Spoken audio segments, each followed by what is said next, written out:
கிறிஸ்துவுக்குள் பிரியமானவர்களே, இந்த நாளிலும் சற்று நேர சிந்தனைக்கு ஆதாரமாக தெரிந்து கொண்ட திருவசனம் நாம் பாடமாக படிக்க கேட்ட மத்தேயு எழுதிய நற்செய்தி நூல் 17வது அதிகாரத்தின் 2வது திருவசனம். ஒருவர் படிக்கலாம். Matthew chapter 17 verse 2.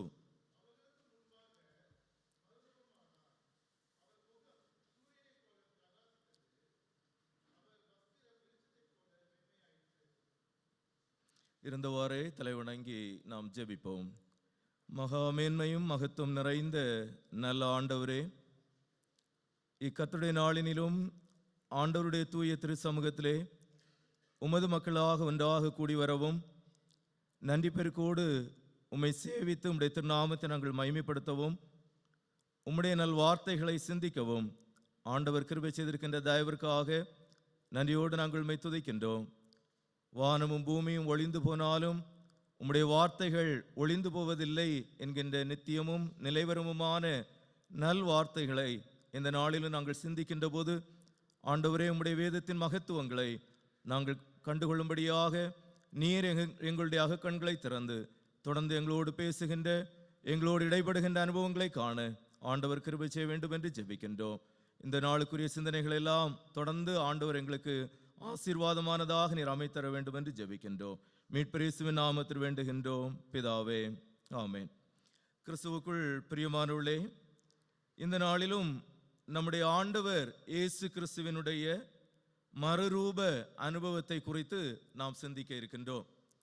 லெந்து காலம் என்று சொல்லுகின்ற போது அது ஆண்டவர் இயேசுவினுடைய சோதனைக்கு அடுத்ததை சிந்திக்கின்ற ஒரு காலம். அதற்கு அடுத்த ஞாயிறு ஆனது ஆண்டவர் இயேசுவின் உருமாற்றம் அல்லது ஆண்டவர் இயேசு மறுரூபமானதை சிந்திக்கின்ற ஒரு ஞாயிறாக இந்த ஞாயிறு கொடுக்கப்படுகின்றது. இவைகளெல்லாம் தொடர்ச்சியாக நம்மை ஆண்டவர் இயேசுவின் கல்வாரி சிலுவைக்கும் அதை தொடர்ந்து வருகின்ற உயிர்த்தெழுந்த பண்டிகையை கொண்டாடுவதற்கு நம்மை ஆயத்தப்படுத்துகின்ற காலங்களாக, இந்த உலகினில் எதிர்நோக்கு உடையவர்களாக, டிரான்ஸ்ஃபார்ம்டு லைஃப் வாழ்வதற்கு எதிர்நோக்குகின்றவர்களாக அல்லது மறுரூபமாக்கப்பட்டவர்களாக வாழ்வதற்கான நம்பிக்கையை ஆண்டவருடைய இந்த மறுரூப அனுபவமானது நமது வாழ்விற்கு தருகின்றதாக இருக்கின்றது.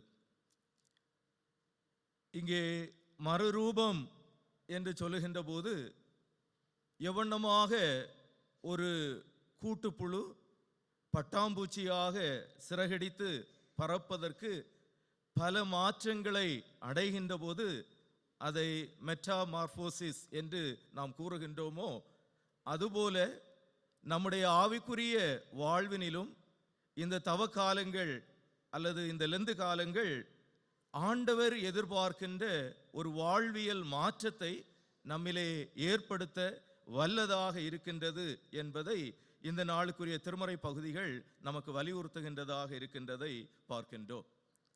ஒவ்வொரு மனிதரும் தங்களுடைய வாழ்வின் நிலைமையிலே பல மாற்றங்களை அடைகின்றவர்களாக இருக்கின்றார்கள். ஒருவேளை எப்படி ஒரு பட்டாம்பூச்சி அதனுடைய முதல் பருவத்தில் பார்ப்பதற்கே அருவருக்கத்தக்கக்கூடிய ஒரு நிலைமையிலிருந்து பல நிலைமைகளை கடந்து வருகின்ற போது அழகான ஒரு தோற்றத்தோடு பறப்பதைப் போல மனிதர்களாகிய நம்முடைய வாழ்வும் பல படிமானங்களை கடந்து வருகின்றதாக இருக்கின்றது. குழந்தை பருவத்திலேயே இருப்பவர் குழந்தை பருவத்திலேயே நான் விருந்து விடுகிறேன் என்று சொல்லுகின்ற போது அது ஒரு மாற்றத்தை கொண்டு வருவது அல்ல. இப்போ பவுல் அப்போஸ்தலன் கூறுவதைப் போல, நான் குழந்தையா இருந்தபோது குழந்தைக்கேற்றவைகளை சிந்தித்தேன், நான் இளைஞனா இருந்தபோது இளைஞனுக்கேற்றவைகளாக இருந்தேன், நான் முதியவனான போது முதியவருக்கேற்றவைகளாக மாறினேன் என்று சொல்லுகின்ற நிலைமையினில் ஒவ்வொரு நிலைமையினிலும் வருகின்ற வாழ்வியல் மாற்றம் என்று சொல்லுவது நமது வாழ்விற்கு அவசியமானதாக இருக்கின்றதை நாம் பார்க்கின்றோம்.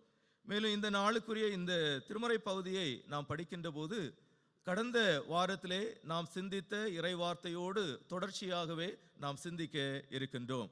ஆண்டவர் இயேசு பாலைவனத்திலே பிசாசினாலே சோதிக்கப்படுகின்ற போது மத்தேயு எழுதிய நற்செய்தி நூலின் அடிப்படையிலே 3வது சோதனை அவருக்கு எங்கே தான் வந்தது? ஒரு பெரிய மலையில் என்பதை நாம் சிந்தித்தோம். ஆக அந்த மலை எந்த மலை என்று அங்கும் சொல்லப்படவில்லை. இங்கே மத்தேயு 17வது அதிகாரத்திலே நான் வருகின்ற போதும் இங்கும் மலை என்றே கூறப்படுகின்றது. ஆனால் எந்த மலை என்று சொல்லப்படவில்லை. அநேகமாக வேத அறிஞர்களுடைய கருத்தின் அடிப்படையிலே அது தாபோர் மலையாக இருக்கலாம் என்று சொல்லுகின்ற எண்ணங்கள் அதிகமாக இருக்கின்றது. எனினும் ஆண்டவர் மலையின் மீது அவருடைய சீடர்களோடு இருந்தார். அந்த மலை அனுபவத்திலே அவர் ஒரு பெரியதொரு மாற்றத்தை தன்னுடைய வாழ்வினிலே பெற்றார் என்று சொல்லுவது இந்த நாளினுடைய மைய சிந்தனையாக இருக்கின்றதை நாம் பார்க்கின்றோம். நாம் வாழுகின்ற இந்த பூ உலகம் என்று சொல்லுவது பல்வேறு விதமான மேடு பள்ளங்களை உடைய ஒரு நிலவியல் அமைப்பாக இருக்கின்றதை நாம் பார்க்கின்றோம். ஒருவேளை குமரி மாவட்டத்தில் நிறைய இடங்களுக்கு பேர் இருக்கு. அதில் ஒரு இடத்துக்கு பேர் கடல் மலை குன்று, கடன்மனை குன்றுன்னு சொல்லுவாங்க. மிஷனரிகள் காலத்தில் ஒரு உயரமான பகுதியில் ஒரு தேவாலயம் அங்கே கட்டப்பட்டிருக்கின்றது. இன்னைக்கு இருக்கக்கூடிய கட்டட அமைப்புகள் எல்லாம் உருவாவதற்கு முன்பதாக அந்த இடத்துல நின்று பார்த்தா கடலும் தெரியும், மலையும் தெரியும், குன்றும் தெரியும் அப்படின்னு சொல்லுகின்ற நிலைமையினில் சொல்லுவார்கள். ஒரு உயரமான நிலப்பரப்பு, அந்த நிலப்பரப்பு அந்த ஏரியாவில் இருக்கக்கூடிய எல்லா விதமான இயற்கையின் தன்மைகளையும் அது வெளிப்படுத்தும் என்கின்றதை கூறுகின்றார்கள். அதுபோல பல்வேறு இடங்களிலே பல்வேறு விதமான மலை அமைப்புகள் என்பவைகள் நிறைந்திருக்கின்றது. ஒருவேளை இந்த உலகத்திலேயே உயரமான இடம் என்று சொல்லுவது நம்முடைய இந்திய தேசத்திலேயே இருக்கின்றது. இந்தியாவில் இருக்கக்கூடிய எவரெஸ்ட் சிகரம் என்று சொல்லுவது இந்த பூ உலகத்தினில் மிக உயரமான ஒரு சிகரம். இந்த சிகரத்தை அடைவதற்காக பலர் பல முயற்சிகளை மேற்கொண்டவர்கள் இருக்கின்றார்கள். அந்த முயற்சியிலே தோற்று போனவர்கள் இருக்கின்றார்கள். அந்த முயற்சியிலே தங்களுடைய ஜீவனை இழந்து போனவர்களும் இருக்கின்றார்கள். ஆனால் இன்றும் அந்த முயற்சியை தொடர்கின்றவர்களாகவும் இருக்கின்றார்கள். அந்த முயற்சியிலே உச்சத்தை அடைந்தவர்களும் வரலாற்றிலே இருக்கின்றார்கள். ஆகவே நாம் வாழுகின்ற இந்த குளோபல அல்லது இந்த பூமி பந்தில் மனிதன் மிதிக்காத ஒரு உயர்வான இடம் என்று சொல்லுகின்ற ஒன்று இல்லை என்று சொல்லுகின்ற நிலைமையினில் எல்லா இடங்களும் மனிதருடைய கால் அடிகளுக்கு அடிபட்டதாக அல்லது மிதிக்கப்பட்ட ஒன்றாக இருக்கின்றது என்பதை நாம் காண்கின்றோம். ஒருவேளை முதலாக இந்த எவரெஸ்ட் சிகரத்தை அடைந்த நபரிடத்துல நம்ம கேட்டோம்னு சொன்னா இந்த முழு உலகத்துக்கு மேல நான் நிற்கிறேன் அப்படின்னு சொல்லுகின்ற ஒரு எண்ணம் அவர்களுக்குள்ளதாக உருவாயிருக்கலாம். ஆனால் இன்னைக்கு இருக்கக்கூடிய விஞ்ஞான வளர்ச்சி என்று சொல்லுவது இந்த உலகத்தின் உயர்வானவைகளை மாத்திரம் மனிதன் மிதித்திருக்கின்றான் அல்லது அடைந்திருக்கின்றான் என்பது அல்ல. அதையும் கடந்து பிற கிரகங்களையும் அதனுடைய உச்சங்களையும் அடைகின்ற நிலைமைக்கு மனிதன் முன்னேறுகின்றான் என்பதை நாம் காண்கின்றோம். ஒருவேளை அறிவியல் வளர்ச்சி, விஞ்ஞான வளர்ச்சி என்று சொல்லுவது விரைவிலேயே நிலவிலே மனிதர்களுக்கான நிலங்கள் பகிரப்படலாம், குடியிருப்புகள் ஏற்படுத்தப்படலாம். அதோடு செவ்வாய் கிரகத்திலே இருக்கக்கூடிய சிகரம் என்று சொல்லுவது எவரெஸ்ட் சிகரத்தை காட்டிலும் மிக உயர்வான சிகரம் என்று சொல்லுகின்ற கண்டுபிடிப்புகள் எல்லாம் மேலோங்கி வருகின்ற ஒரு காலகட்டத்திலே நாம் வாழ்கின்ற போது மனிதன் நாம் வாழுகின்ற இந்த கிரகத்தில் இருக்கக்கூடிய உயரங்களையும் அவன் தனது கால்களுக்கு கீழாக அடிபடிக்கிறவனாக இருக்கின்றான். பிற கிரகங்களில் இருக்கக்கூடிய உயர்வுகளையும் அவன் சென்றடையத்தக்கதற்கு தகுந்தவனாக இருக்கின்றான் என்பவைகள் எல்லாம் இந்த நாளிலே நாம் சிந்திக்கின்ற சிந்தனைகள் நமக்கு வலு சேர்க்கின்றதாக இருக்கின்றதை நாம் பார்க்கின்றோம். சிறப்பாக இந்த ஆண்டவர் இயேசுவின் மறுரூபம் ஆனது 3 காரியங்களை நம்முடைய வாழ்வினிலே வலியுறுத்துகின்றதாக இருக்கின்றது. இந்த நாளுக்குரிய ஒட்டுமொத்த திருமறை பகுதிகளையும் மையமாக கொண்டு உங்களோடு பகிர்ந்து கொள்ள விரும்புகிறேன். இங்கே ஆண்டவர் இயேசுவின் இந்த மறுரூபமானது நமது வாழ்விற்கான ஒரு சிறப்பான அழைப்பினை தந்து நம்மை மறுரூபப்படுத்துகின்றதாக இருக்கின்றதை நாம் பார்க்கின்றோம். A call that transforms or a call that is transfigured என்று சொல்லுகின்ற நிலைமையிலே நாம் இங்கே சிந்திக்க முடியும். இங்கே 17வது அதிகாரம், மத்தேயு 17வது அதிகாரத்தின் 1வது வசனத்தை நாம் படிக்கின்ற போது 6 நாளைக்கு பின்பு இயேசு பேதுருவையும் யாக்கோபையும் அவனுடைய சகோதரனாகிய யோவானையும் கூட்டிக் கொண்டு தனித்திருக்கும்படி உயர்ந்த மலையின் மேல் போய் என்று நாம் காண்கின்றோம். ஆண்டவர் இயேசு இங்கே தன்னுடன் தன்னுடைய சீடர்களில் 3 பேரை இந்த உயர்வான மலைக்கு அழைத்து கொண்டு போகின்றவராக இருக்கின்றதை நாம் பார்க்கின்றோம். ஆக இந்த டிரான்ஸ்பிகரேஷன் அனுபவமானது ஒரு அழைப்பினை உள்ளடக்கிய ஒன்றாக இருக்கின்றதை நாம் பார்க்கின்றோம். ஆக ஆண்டவர் நமக்கு தருகின்ற அழைப்பு என்று சொல்லுவது நம்மை அவருடைய மறுரூபமாகும் அனுபவத்திலே பங்கு பெறுவதற்கு வழி செய்கின்றதாக இருக்கின்றது என்பதை நாம் காண்கின்றோம். ஒருவேளை இந்த 3 பேரையும் குறித்து நாம் சிந்திக்கின்ற போது அவங்க பேரே ஒரு சிறப்பான தன்மையை தன்னகத்தை உடையதாக இருக்கின்றதை நமக்கு பார்க்க முடியும். பேதுருன்னு சொன்னாலே அவர் பாறை இல்லையா? அப்போ மலைன்னு சொல்றது எப்படிப்பட்ட இடம்? மணல் பரப்பான ஒரு இடம் இல்லை, மாறாக அது பாறை, ராக் அப்படின்னு சொல்லுகின்ற ஒரு உயர்வான மலை அல்லது கல் போன்ற அமைப்பு, உயர்ந்து நிற்கக்கூடிய ஒன்று. பாறையின் மீது ஆண்டவர் அழைத்து சென்றிருக்கின்றார். அதோடு மாத்திரமல்ல, அடுத்தது யாக்கோபும் யோவானும் என்று சொல்லுகின்ற போது அவருடைய பெயர் இடிமுழக்கத்தின் மக்கள். ஆக லைக் தண்டர் என்று சொல்லுகின்ற நிலைமையில் பாறையும் இருக்கு, தண்டரம் இருக்குன்னு சொல்லும்போது ஒரு உயர்ந்த இடத்துல எப்படிப்பட்ட ஒரு பெரிய ஒரு மாற்றம் என்பது உண்டாகும் என்பதை இவர்களுடைய பெயர்களில் இருந்தே நாம் சிந்திக்க முடியும். அப்படிப்பட்டவர்களையும் தன்னோடு அழைத்து கொண்டு ஆண்டவர் இந்த உயர்வான மலையினில் சென்று மறுரூபம் அடைகின்றவராக இருக்கின்றதை நாம் பார்க்கின்றோம். ஆக இந்த லெந்து காலத்திற்குள்ளதாக நாம் பிரவேசித்து இந்த 2வது வாரத்திலே ஆண்டவருடைய திரு சமூகத்திலே நாம் கடந்து வந்திருக்கின்ற போதும், இன்னும் இந்த 2026வது மாதத்திற்குள்ளதாக பிரவேசித்து இந்த மார்ச் மாசத்தினுடைய முதல் நாள்ல ஆண்டவருடைய சமூகத்தில் நாம் கடந்து வந்திருக்கின்ற போதும், ஆண்டவர் நமக்கு தருகின்ற ஒரு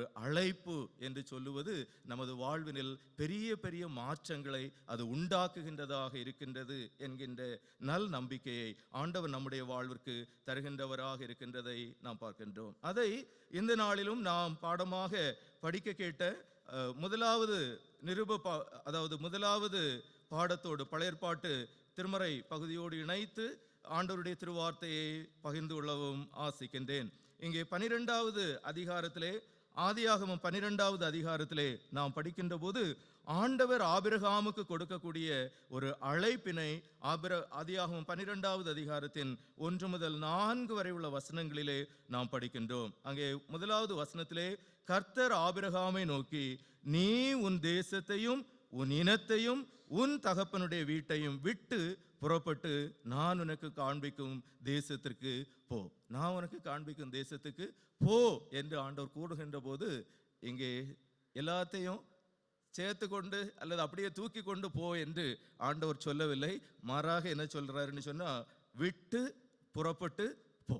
எதை விடணும். ஆக இந்த லெந்து காலம் நம்முடைய வாழ்வினில் ஒரு தற்பரிசோதனை செய்கின்ற ஒரு காலம். ஆண்டவர் மறுரூபம் அடைந்தவராக இருக்கின்றார். நம்மை அவருடைய மறுரூபம் ஆகுகின்ற அனுபவத்திலே பங்கு பெறுவதற்கு ஆண்டவர் நம்மை அழைக்கின்றார் என்று சொல்லுகின்ற போது அவர் நம்மிலே சில காரியங்களை விட சொல்லுகின்றார். Are we ready to leave everything and follow our Lord and his calling என்பது நமக்கு முன்பதாக இருக்கின்ற சிந்தனையாக இருக்கின்றதை நாம் பார்க்கின்றோம். இங்கே ஆபிரகாமை ஆண்டவர் அழைக்கின்ற போது எவைகளெல்லாம் விட சொல்லுகின்றார்? நீ உன் தேசத்தையும் உன் இனத்தையும் உன் தகப்பனுடைய வீட்டையும் விட்டு புறப்பட்டு நான் உனக்கு காண்பிக்கும் தேசத்துக்கு போ. யார்கிட்ட சொல்றாரு? பிறந்த பச்சிளம் பாலகன்ட்ட சொல்லல.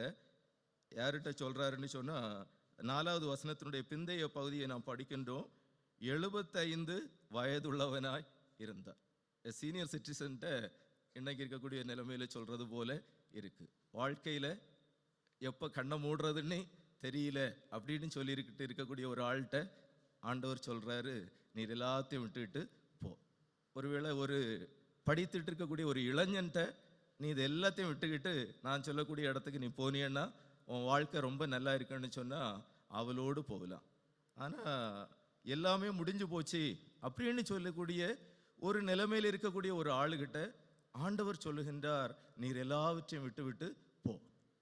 ஆக இது நம்முடைய விசுவாச வாழ்விற்கான நம்பிக்கையை கொடுக்கின்றது. அதுல தான் இந்த மெட்டாமார்போசிஸ் சொல்லக்கூடிய சிறப்பு அமைந்திருக்கின்றது. ஆண்டவர் நமக்கு தரக்கூடிய ஒரு வாழ்வியல் மாற்றம், மறுரூபமாகுதல் என்பது ஆண்டவரால் நமக்கு தரப்படுகின்றது என்பதை நாம் சிந்திக்கின்ற போது, இங்கே ஆபிரகாம் எல்லாவற்றையும் விட்டு போவதற்கு முற்படுகின்றதை நாம் பார்க்கின்றோம், அழைக்கின்றதை பார்க்கின்றோம். 2வது வசனத்திலே நாம் மேலும் படிக்கின்ற போது, நான் உன்னை பெரிய ஜாதியாக்கி உன்னை ஆசீர்வதித்து உன் பெயரை பெருமைப்படுத்துவேன், நீ ஆசீர்வாதமாய் இருப்பாய் என்று சொல்லுகின்றதை நாம் பார்க்கின்றோம். ஆக ஆண்டவர் நம்மை மறுரூபமாக்குகின்ற ஒரு அனுபவத்திற்கு அழைக்கின்றார் என்று சொல்லுகின்ற போது, அவருடைய ஆசியின் வாயிலாக நாம் பிறருக்கு ஆசீர்வாதமாக இருப்பதற்கு ஆண்டவர் நம்மை மாற்றுகின்றார். The Lord transforms us to be a blessing. ஆக ஆண்டவர் என்னை ஆசீர்வதிக்க வேண்டும், நான் ஆண்டவரிடத்திலிருந்து ஆசீர்வாதத்தை பெற வேண்டும் என்று சொல்லுகின்ற ஒரு நிலைமையிலிருந்து இந்த சமூகத்திற்கு ஆண்டவருக்கு என்று நான் ஆசீர்வாதமாக இருக்க வேண்டும் என்று சொல்லுகின்ற நிலைமையினில் ஆண்டவர் நம்மை ஆசீர்வதிக்கின்றவராக இருக்கின்றதை நாம் பார்க்கின்றோம். அதோடு மாத்திரமல்ல, இங்கே 3வது வசனத்திலேயும் உன்னை ஆசீர்வதிக்கிறவர்களை ஆசீர்வதிப்பேன், உன்னை சபிக்கிறவர்களை சபிப்பேன், பூமியில் உள்ள வம்சங்கள் எல்லாம் உனக்குள் ஆசீர்வதிக்கப்படும், கர்த்தர் ஆபிரகாமுக்கு சொன்னபடியே அவன் புறப்பட்டு போனான். ஆக ஒரு பெரிய டிரான்ஸ்ஃபார்ம்டு லைஃபை நாம் ஆபிரகாமனுடைய வாழ்க்கையில பார்க்கிறோம். இன்னைக்குள்ள நிருப பாடத்தில் படிச்சோன்னு சொன்னா, ஆபிரகாம் நம்ம எல்லாருக்கும் தகப்பன் என்று சொல்லுகின்றதை நாம் காண முடியும். ஆனா இங்கே 75 வயதுள்ளவனாக ஆபிரகாம் இருக்கின்றதை பார்க்கின்றோம். அதோடு மாத்திரமல்ல, ஆதியாகமம் 11வது அதிகாரத்துல நாம் படிக்கின்ற போது 30வது வசனம் இவ்வண்ணமாக சொல்லுகின்றது. ஜெனிசிஸ் சாப்டர் 11 verse 30, சாராய்க்கு பிள்ளை இல்லை, மலடியாய் இருந்தாள். They had no children. ஒருவேளை இந்த 5 ஆகமங்கள்ல முதல்ல இருக்கக்கூடிய ஆகமமாகிய ஆதி ஆகமம் 11 அதிகாரத்தை மாத்திரம்தான் உடையதாக இருக்குன்னு சொன்னா, இது எல்லாமே 12வது அதிகாரமும் அதுக்கு பிறகு உள்ளதும் ஒண்ணுமே இல்லை அப்படின்னு சொல்லுகின்ற ஒரு இடத்திற்கு வந்துவிடும். If the book of Genesis ends in chapter 11. ஆக இங்கே எல்லாம் முடிந்தது என்று சொல்லுகின்ற ஒரு நிலைமையினில் அவர்களுடைய வம்ச வழியினருடைய பட்டியல் நீளமாக கொடுக்கப்பட்டு கொண்டு வருகின்றது. 11வது அதிகாரத்தில் சாராய்க்கு பிள்ளை இல்லை அப்படின்னு சொன்னா, ஆபிரகாமும் அவருடைய குடும்பமும் இதுக்கு மேல ஒண்ணுமே இல்லை அவங்களுக்கு எண்ணி சொல்லுகின்ற ஒரு நிலைமையினில் இருக்கின்றது. ஆக அதற்கு பின்பு இங்கே ஆண்டவர் ஆபிரகாமுக்கு தரிசனமாகி அல்லது அவரை அழைக்கின்ற ஒரு அனுபவத்தை 12வது அதிகாரத்தின் 1வது வசனத்தினுடைய முதல் பகுதி வண்ணமாக சொல்லுகிறது. கர்த்தர் ஆபிரகாமை நோக்கி என்று சொல்லுகின்றதை நாம் பார்க்கின்றோம். There is an end. எல்லாம் முடிஞ்சு போச்சு அப்படின்னு சொல்லுகின்ற ஒரு இடத்துல இருந்து ஆண்டவர் இங்கே ஒரு மனிதனை அழைத்து அவனை இந்த முழு மனுக்குலத்திற்கும் ஆசீர்வாதமாக மாற்றி அவர் மூலமாக இன்று நாம் எல்லாரும் அவருடைய பிள்ளைகள் என்று சொல்லுகின்ற ஒரு உயர்வான ஒரு இடத்திற்கு ஆண்டவர் ஆபிரகாமை அழைத்து வருகின்றார் என்று சொல்லுகின்ற போது, அவருடைய மறுரூபமாக்கும் அல்லது அவர் மாற்றி அமைக்கும் அவருடைய ஆற்றல் என்பது அங்கே வெளிப்படுகின்றதை நாம் பார்க்கின்றோம். அதனை ஆதியாகமம் 15வது அதிகாரத்தின் 5வது வசனத்திலும் 6வது வசனத்திலும் நாம் படிக்கின்ற போது, அவர் அவனை வெளியே அழைத்து, நீ வானத்தை அண்ணாந்து பார், நட்சத்திரங்களை எண்ணக்கூடுமானால் அவைகளை எண்ணு என்று சொல்லி பின்பு அவனை நோக்கி, உன் சந்ததி இவ்வளவா இருக்கும் என்றார். அவன் கர்த்தரை விசுவாசித்தான், அதை அவர் அவனுக்கு நீதியாக எண்ணினார் என்று நாம் அங்கே பார்க்கின்றோம். ஆக ஆண்டவர் அவனை ஆசீர்வதிக்கின்றதை நாம் பார்க்கின்றோம். அதோடு மாத்திரமல்ல, இந்த வாக்குறுதியானது அல்லது ஆண்டவர் கொடுக்கக்கூடிய இந்த அழைப்பு அடுத்த ஒரு நிலைமையில அவர் மலைக்கு கொண்டு போகின்றதாக இருக்கிறது. திருமறையில நிறைய மலைகள் இருக்கிறது. அரராத் மலை இருக்கிறது, சீனாய் மலை இருக்கிறது, கல்வாரி மலை இருக்கு, கர்மேல் மலை இருக்கு, அப்படி நிறைய மலை இருக்கு. இங்கே விசுவாசிகளின் தகப்பனாக திகழக்கூடிய ஆபிரகாமை ஆண்டவர் அந்த வாக்குறுதியை கொடுத்து அந்த நேசகுமாரன் அவருக்கு கொடுத்த பிறகு அவரை அழைத்து செல்லக்கூடிய ஒரு இடம் என்ன என்று சொல்லி பார்க்கின்ற போது 22வது அதிகாரம் ஆதியாகமம் 22 2வது வசனத்திலே நாம் படிக்கின்ற பொழுது, அப்பொழுது அவர் உன் புத்திரனும் உன் ஏக சுதனும் உன் நேசகுமாரனுமாயிருக்கிற ஈசாக்கை நீ இப்பொழுது அழைத்து கொண்டு மோரியா தேசத்துக்கு போய் அங்கே நான் உனக்கு குறிக்கும் மலைகளில் ஒன்றின் மேல் அவனை தகன பலியாக இடு என்று ஆண்டவர் சொல்லுகின்றதை நாம் பார்க்கின்றோம். ஆக the mountain top experience, உயர்வான மலையின் மீது ஆண்டவர் கொடுக்கக்கூடிய இந்த மறுரூபமாகுகின்ற ஒரு அனுபவம் என்று சொல்லுவது ஆபிரகாமின் வாழ்வினிலேயே, விசுவாசிகளின் தகப்பனாகிய ஆபிரகாமின் வாழ்வினிலேயே நிறைந்திருக்கின்றதை நாம் பார்க்கின்றோம். மோரியா தேசத்து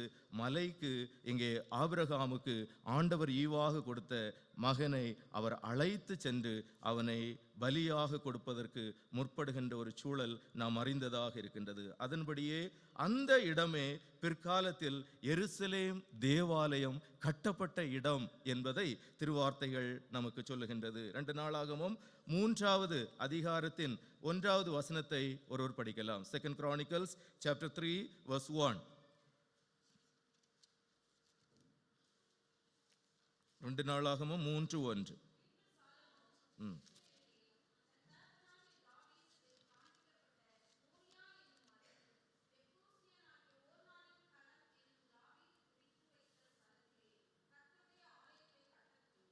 ஆக மோரியா என்னும் மலையில எருசலேம் தேவாலயம் கட்டப்பட்டது.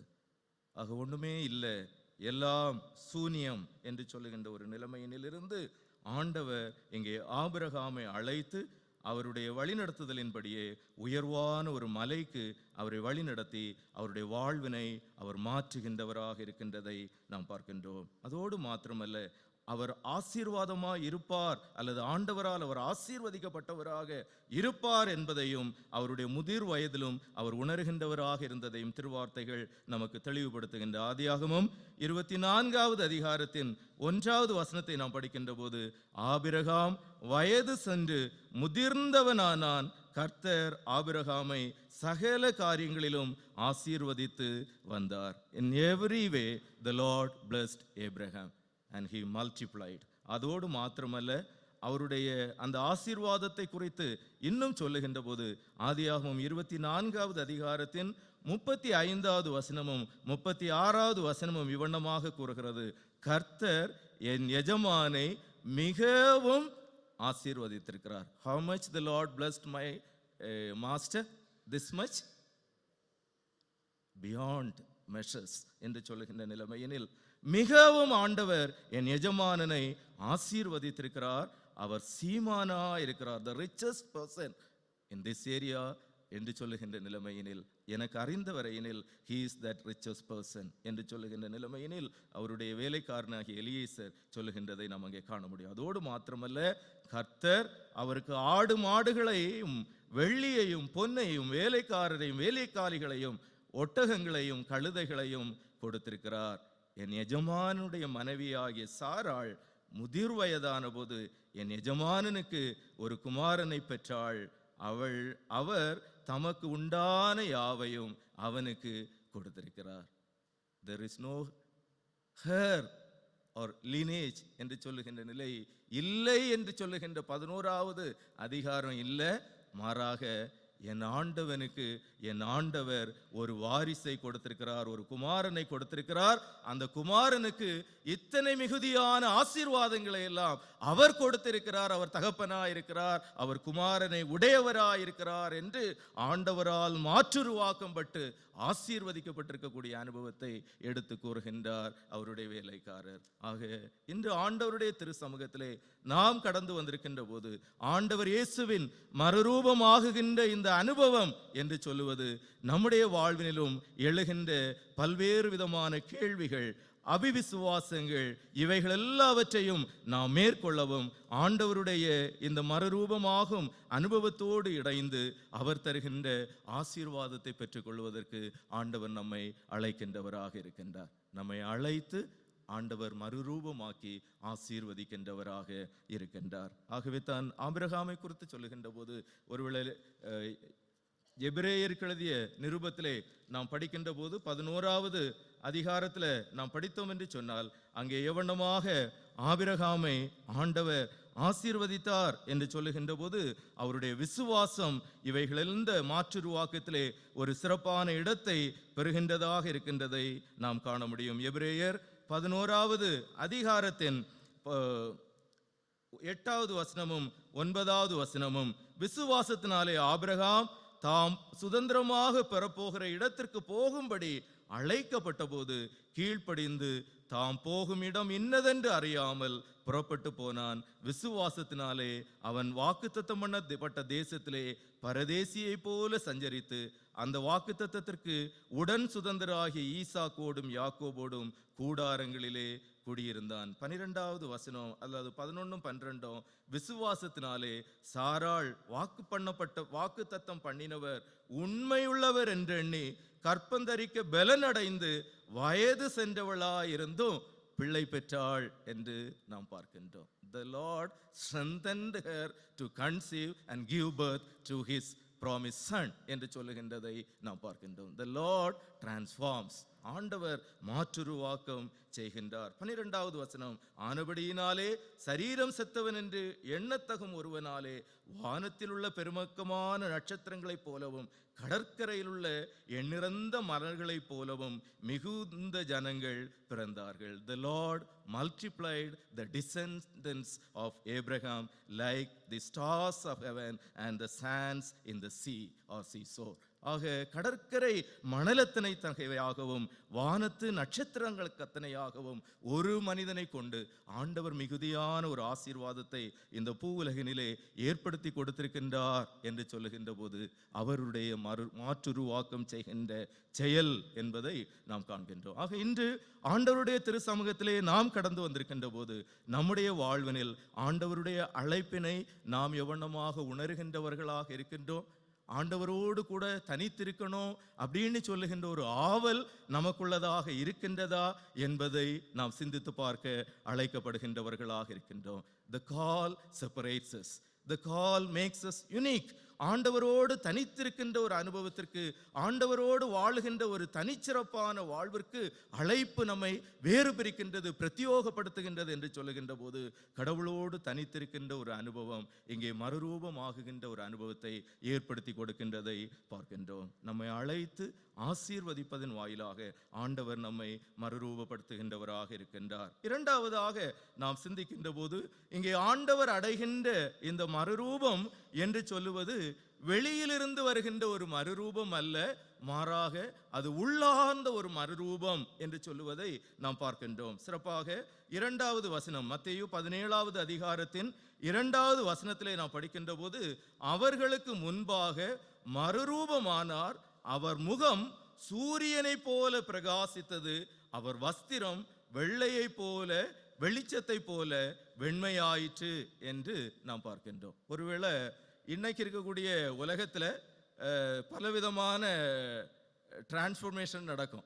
ஒருவேளை ஸ்டேஜில் ஸ்பெஷல் ப்ரோக்ராம் எல்லாம் நடக்கும்போது வண்ணமயமான விளக்குகளை போட்டு அதுலேருந்து வருகின்ற லைட்டை அடித்து அந்த ஸ்டேஜில் நிற்கிறவங்களுடைய பெர்ஃபார்மன்ஸில் அவங்களுடைய முகங்கள், அவர்களுடைய ஆடை அலங்காரங்கள் வண்ண வண்ணமாக ஜொலிக்கின்ற விதத்தில் அதை டிரான்ஸ்ஃபார்ம் பண்ணி காட்டுகின்ற ஒரு அனுபவத்தை நாம் பார்க்கின்றோம். அப்படி இல்லைன்னு சொன்னால் இன்னைக்கு இருக்கக்கூடிய புற்றீசல் போல எல்லா சொசைட்டி பக்கத்துலேயும் வளர்ந்து வருகின்ற இந்த பியூட்டி பார்லர், இன்னும் அது சார்ந்த காரியங்கள்னால இன்னும் மேக்கப் எல்லாம் அடித்து அவங்கள ஒரு மெருகேற்றுகின்ற ஒரு நிலைமையில் அநேகர் செயல்படுகின்றதை நாம் காண முடியும். ஆனால் ஆண்டவர் இயேசு அடைந்த ஒரு மாற்றுருவாக்கம் என்று சொல்லுகின்றது எக்ஸ்டர்னலாக இருக்கக்கூடிய மேக்கப்னால உண்டாகுகின்ற ஒரு மாற்றுருவாக்கம் அல்லது மறுரூபமாகுதல் என்பதாக அல்ல, மாறாக அது அவருக்குள் இருந்து அவருடைய புறத்தை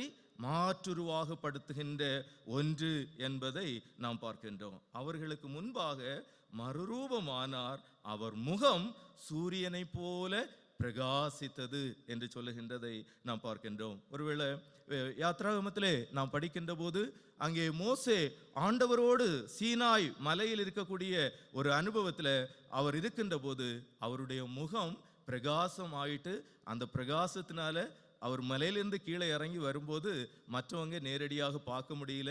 அதனால he put a veil on his face என்று சொல்லுகின்ற நிலைமையினில் திருமறை நமக்கு கற்பிக்கின்றது. ஆனா ஆண்டவருக்கு ஏற்படுகின்ற இந்த வெளிச்சம் என்று சொல்லுவது அல்லது பிரகாசம் என்று சொல்லுவது மேலிருந்து வருகின்ற ஒரு வெளிச்சம் அல்ல. அவர் தானே வெளிச்சமாக இருந்து அவருடைய வெளிச்சத்தை இந்த மறுரூப மலையில வெளிப்படுத்தி காட்டுகின்ற ஒன்றாக இருக்கின்றதை நாம் பார்க்கின்றோம். ஒருவேளை சூரியன்ல இருந்து சந்திரன் வெளிச்சத்தை பற்றி அது பிரகாசிக்கின்றதாக இருக்கின்றது. ஆனால் சூரியனே பிரகாசிப்பதை போல ஆண்டவர் இங்கு ஒளிமயமானவராக இருக்கிறார். இதோ நான் உலகத்திற்கு ஒளியா இருக்கிறேன் என்று சொன்னவர் இங்கே ஒளிமயமான ஆண்டவர் தான் யார் என்பதை இந்த தனித்திருக்கக்கூடிய ஒரு அனுபவத்தில், பிதாவோடு அவர் தனித்திருக்கக்கூடிய ஒரு அனுபவத்தில் அதை வெளிப்படுத்துகின்றவராக இருக்கின்றார். ஒருவேளை லூக்கா எழுதிய நற்செய்தி நூல் 9வது அதிகாரத்தில் நாம் படிக்கின்ற போது இந்த மறுரூபமாகுகின்ற மலையின் அனுபவம் சொல்லப்படுகின்றது. அங்கே ஆண்டவர் இயேசு எதற்காக மலையின் மீது தன்னுடைய சீடர்களோடு ஏறினார் என்று சொல்லுகின்ற போது அவர் ஜெபம் பண்ணுவதற்காக மலையின் மீது ஏறினார். in order to commune with his father, தன்னுடைய தந்தையாம் பிதாவோடு அவர் ஜெபத்தின் வாயிலாக உரையாடுகின்ற போது அவருடைய அகம், அவருடைய சுய ரூபம் என்று சொல்லுவது கொஞ்சம் கொஞ்சமாக மிளிருகின்றது. அவர் ஒளிமயமானவராக மாறுகின்றார். அவருடைய முகம் சூரியனை போல பிரகாசித்தது.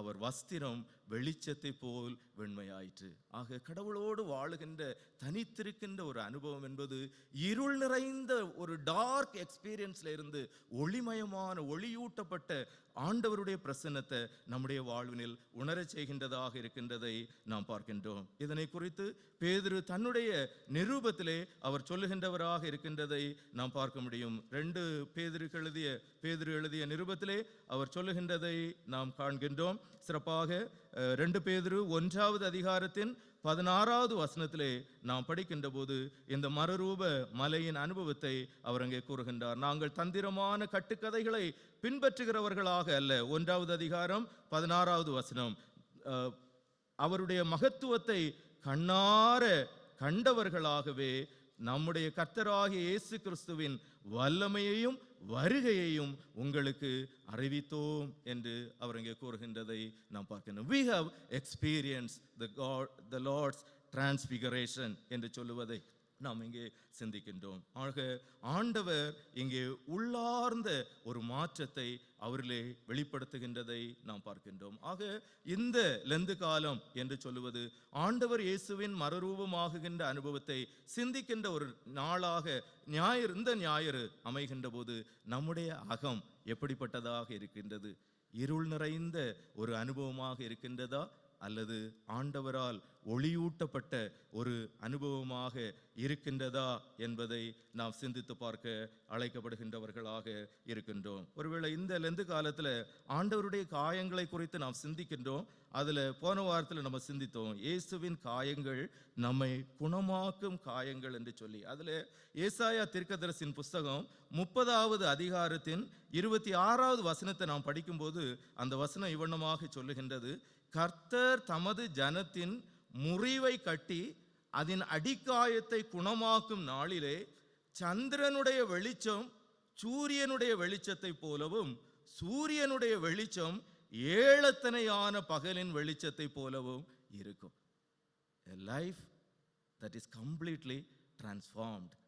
A dark and experienceல இருந்து ஒரு bright and எக்ஸ்பீரியன்ஸ்னு சொல்லுகின்றதை ஏசாயா தீர்க்கன் இங்கே உரைக்கின்றதை நாம் பார்க்கின்றோம். சந்திரனுடைய வெளிச்சம், சந்திரனே சூரியனா மாறிட்டுன்னா அப்ப சூரியன் எப்படி இருக்கும்? ஒருவேளை பௌர்ணமி நாள்ல தான் நமக்கு சந்திரனுடைய வெளிச்சம் நம்ம மேல நல்லா படுறது மாதிரி பட்ட பகல் போல இருக்கும் ராவுல. ஆனா அப்படிப்பட்ட ஒரு சந்திரன் சூரியனை போல மாறிட்டுன்னு சொன்னா சூரியன் அதனுடைய தன்மையில 7 மடங்கு கூடிரும். அப்படிப்பட்ட ஒரு பிரகாசத்தை ஆண்டவர் இறைமக்களுடைய வாழ்விற்கு கொடுப்பார் என்று சொல்லுகின்ற ஒரு அனுபவத்தை இங்கே ஏசாயா தீர்க்கன் முன்னுரைக்கின்றதை நாம் பார்க்கின்றோம். அப்படிப்பட்ட ஆண்டவர் இங்கே மறுரூபம் ஆகுகின்ற போது அவருடைய முகம் சூரியனை போல பிரகாசித்தது. அவருடைய வஸ்திரம் வெளிச்சத்தை போல் வெண்மையாயிற்று என்று சொல்லுகின்றதை நாம் பார்க்கின்றோம். கடைசியாக நாம் சிந்திக்கின்ற போது இந்த மறுரூபமாகுகின்ற அனுபவம் என்று சொல்லுவது அவரோடு இருப்பதின் மூலமாக அல்லது அந்த உறவின் மூலமாக நமக்கு கிடைக்கின்ற ஒரு மாற்றுருவாக்கமாக இருக்கின்றதை நாம் பார்க்கின்றோம். இங்கே அதாவது மத்தேயு 17வது அதிகாரத்தில் நாம் படிக்கின்ற போது 3வது வசனத்திலே, அப்பொழுது மோசேயும் எலியாவும் அவரோடு பேசுகிறவர்களாக அவர்களுக்கு காணப்பட்டார்கள். அப்பொழுது பேதுரு இயேசுவை நோக்கி, ஆண்டவரே, நாம் இங்கே இருக்கிறது நல்லது. உமக்கு சித்தமானால் இங்கே உமக்கு ஒரு கூடாரமும் மோசேக்கு ஒரு கூடாரமும் எலியாவுக்கு ஒரு கூடாரமுமாக 3 கூடாரங்களை போடுவோம் என்றான். 5வது வசனத்துல அவன் பேசுகையில், இதோ ஒளியுள்ள ஒரு மேகம் அவர்கள் மேல் நிழலிட்டது.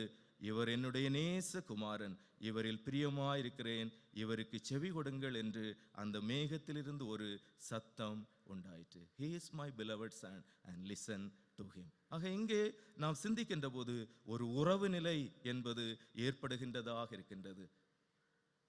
பழைய ஏற்பாட்டு பரிசுத்தவான்கள் ஆகிய மோசேயும் எலியாவும் இந்த மலையிலே வந்து இறங்குகின்றவர்களாக இருக்கின்றார்கள். உயர்வான ஒரு மலைக்கு ஆண்டவர் சீடர்களை அழைத்து கொண்டு சென்றிருக்கின்றார் என்று சொல்லுகின்ற போது, கடந்த காலத்தில் நிற்கின்ற பழைய ஏற்பாட்டு பரிசுத்தவான்களோடு ஆண்டவர் தன்னை இணைக்கின்றவராக இருக்கின்றார்.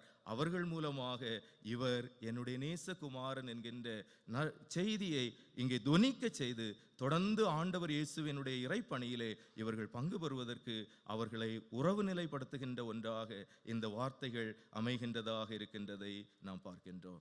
பேதுரு இங்க சொல்லும் போது, let us erect 3 tents. கூடாரத்தில் வாசம் பண்ணணும்னு சொன்னா கூடாரத்தில் உறவுகள் இருக்கின்றது.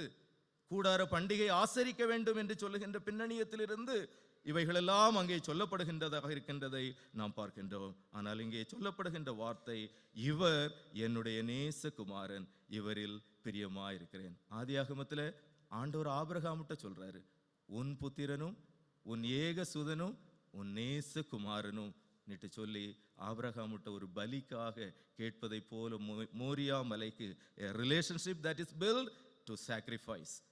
இங்கே ஆண்டவர் இவர் என்னுடைய நேசகுமாரன் என்று சொல்லுகின்ற போது அவரை கல்வாரி மலைக்கு நேராக வழிநடத்துவதற்காக இந்த ஒரு பெரிய உரையாடல் நடைபெறுகின்றதை நாம் பார்க்கின்றோம். ஆக இவர் என்னுடைய நேசகுமாரன், இவருக்கு செவி கொடுங்கள். Because the Lord will fulfill what he has entrusted upon him.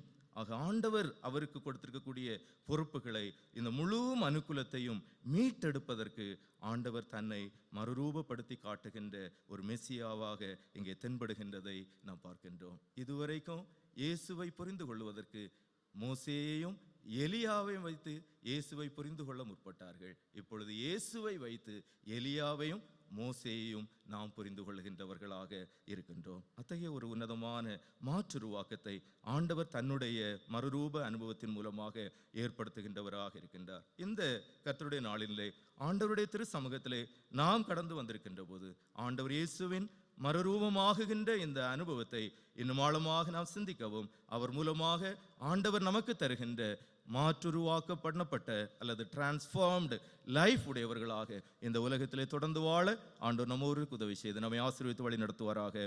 Amen.